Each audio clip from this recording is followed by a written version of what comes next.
4 মিনিটের ব্যবধানে 2 গোল করে ক্রোয়েশিয়াকে হারালো ব্রাজিল। কাতার বিশ্বকাপের কোয়ার্টার ফাইনালে ক্রোয়েশিয়ার কাছে টাইব্রেকারে হেরে কপাল পুড়েছিল ব্রাজিলের। এরপর প্রথমবারের মতো মুখোমুখি দুই দল, যদিও এবার উপলক্ষ নিতান্তই প্রীতি ম্যাচ। ফ্রান্সের কাছে আগের ম্যাচে হেরে যাওয়া ব্রাজিল এবার 4 মিনিটের জাদুতে ক্রোয়েশিয়াকে হারিয়ে প্রস্তুতি সারল। বুধবার 1 এপ্রিল আন্তর্জাতিক প্রীতি ম্যাচে ক্রোয়েশিয়াকে 3-1 গোলে হারিয়েছে ব্রাজিল। প্রথমার্ধের যোগ করা সময় ব্রাজিলকে লিড এনে দেন দানিলো।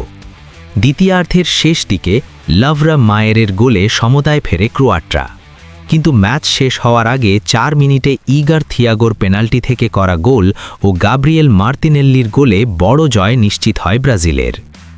মার্চের আন্তর্জাতিক উইন্ডো জয় দিয়েই শেষ করল কার্লো আনচেলত্তির শিষ্যরা। প্রথম ম্যাচে কিলিয়ান এমবাপ্পের ফ্রান্সের কাছে 2-1 গোলে হেরেছিল ভিনিসিয়াস জুনিয়ররা। এদিন বলের দখলে পিছিয়ে থাকলেও আক্রমণে এগিয়েছিল ব্রাজিল। 45% বল পজিশন রেখে 11টি শট নিয়েছে সেলেসাওরা, যা 7টিই ছিল লক্ষ্যে। অন্যদিকে ক্রোয়েশিয়ার 10 শটের 4টি লক্ষ্যে ছিল। গোল শূন্য অবস্থায় প্রথমার্ধের খেলা শেষ হওয়ার পথেই ছিল, কিন্তু যোগ করা সময়ের দ্বিতীয় মিনিটে ব্রাজিলকে লিড এনে দেন দানিলো। তবে এই গোলে বড় অবদান ভিনিসিয়াস জুনিয়রের। নিজেদের রক্ষণভাগ থেকে ক্লিয়ার হওয়া বল বাঁ প্রান্তে পান ভিনিসিয়াস। গতিশীল দৌড়ে সঙ্গে থাকা মার্কারকে ছিটকে ফেলে ডি বক্সে ঢুকে পড়েন তিনি। এরপর ড্রিবলিং করে ক্রোয়েশিয়ার 3 খেলোয়াড়কে পরাস্ত করে পাস বাড়ান।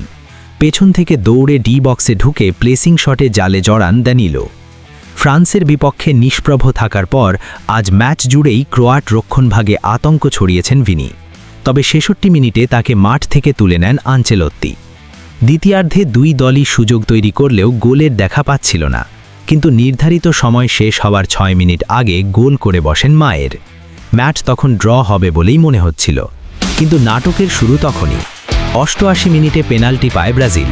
স্পট কিক থেকে গোল করেন থিয়াগো, আর 92 মিনিটে ক্রোয়াটদের কফিনের শেষ পেরেক ঠোকেন মার্তিনেল্লি।